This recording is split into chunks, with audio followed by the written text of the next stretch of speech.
Another race, another missed opportunity for Lando Norris. It's starting to become a bit of a regular theme, isn't it, in 2025? And it did not look that way after the first race of the season, did it? Because Lando put in a fantastic performance at the season opener in Australia when he converted pole position into victory despite facing so many different challenges. He faced immense pressure but did not crack once and passed the all-important test for all F1 champion-elects have to at some point in their F1 career. But since his win in Melbourne, things haven't really gone to plan for Lando. Something has changed somewhere along the line because mistakes, the type of mistakes we've seen him make in the past, have started to creep back in and are costing him points in his battle to win this year's World Championship. We're now a quarter of the way through the season after Miami, and Lando has gone from being the clear championship favourite before the start of the season to now having to watch his McLaren teammate not only take over his mantle, but do it in a more clinical way, because Piastri has won the last 3 Grand Prix on the bounce and has also taken the lead in the World Championship. He's the first McLaren driver to win 3 races on the bounce since Mick Hakkinen all the way back in 1998. And Piastri is not leading this championship by mistake. He's earned it. He's fully earned it because he is in scintillating form, delivering week in, week out, qualifying near the front of the grid, then winning the race the next day. He has made a huge step in his development as a driver this year. So now that he's outperforming Lando, where is Piastri delivering where Norris is not? And can Lando turn around those deficiencies to the point where he can sort of reassert himself as the favourite for this year's World Championship? Well, first of all, part of the problem actually has been Lando's qualifying, which is a real surprise because Lando's one-lap pace has always been one of his greatest strengths and he's always been a strong qualifier. You only have to look at his record, his head-to-head record versus Piastri last season.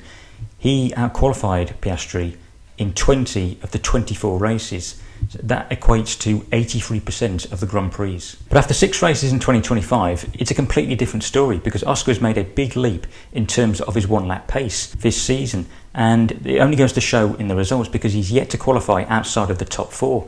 And then in terms of the head-to-head versus Lando, it's currently 3 apiece. Why that is not just because Oscar has made progress in that particular area, it's also because Lando is making more mistakes. If you look at China, for example, Lando qualified 6th there for the sprint because he made mistakes on both of his laps in SQ3 when he'd been fastest in the previous session. That in turn obviously had consequences for his race because he was obviously further down the pack, meant he had to tussle with slower cars down the field, and meant that he obviously lost out on a heap of points. Then in Suzuka, he made a mistake on his first lap in Q3, which meant he had it all to do on his second attempt if he was to grab pole position, but he just missed out to Verstappen and then missed out on the victory to Verstappen the next day. In Bahrain again, he looked in contention for pole position, but he only managed to qualify 6th, and then he had a bit of a scrappy race and was only able to recover to 3rd, while Piastri went on to win the race from pole position. It went from bad to worse in Saudi Arabia because after topping Q2, he then went on to crash on his first lap in Q3, which put him out of the session,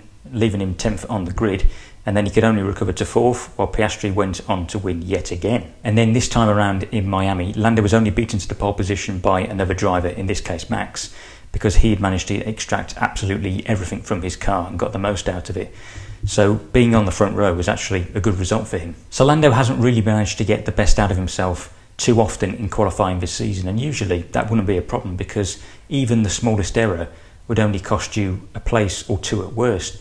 But because the grid has converged so much this year, it means an error now will cost you 3 or 4 places, and that of course leaves you with more ground to make up. So Norris is not delivering in qualifying like Oscar is at the moment, but of course you don't get points for a Saturday, they only come on a Sunday. But the problem is that when the points are on offer, Lando isn't delivering in the races either. Part of that reason is because he's obviously qualifying lower than he should do, but it's also his ability to race wheel to wheel and come out on top in those battles. Before I make my point, I should make it clear that this isn't with all the drivers.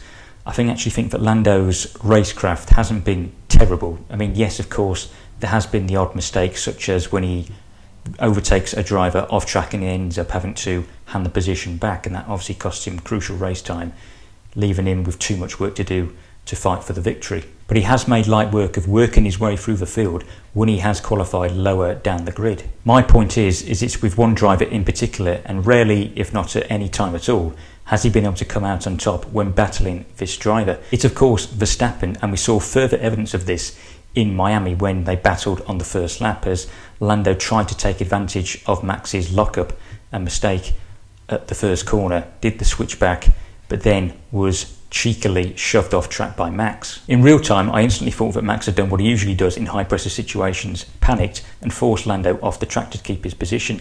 But actually when you watch the replays, that didn't happen. Max actually had a very small sudden snap that jinked him right into the direction of where Lando was on his right hand side, and that made it look a lot worse than it was, making it look as though he'd intentionally forced Lando off the circuit to avoid them making contact. Then when he tried to pass Max a little later on again, although Max defended hard again, he wasn't over the limit and Lando had to back out, costing him precious time. Whereas on the other hand, Piastri, despite the fact that Max was able to hold him off on a couple of other occasions, effectively forced him into a mistake and beat him at his own game, because Max went deep into turn 1 trying to keep hold of the lead, and Piastri was able to brake early, do the up and under and sweep past. This for me was a clear example of where Oscar is more superior to Lando, because Piastri knew that Verstappen would do his usual tactic of roll off the brakes to get to the apex first. So cunningly he would make him brake at the latest point possible, so much so in fact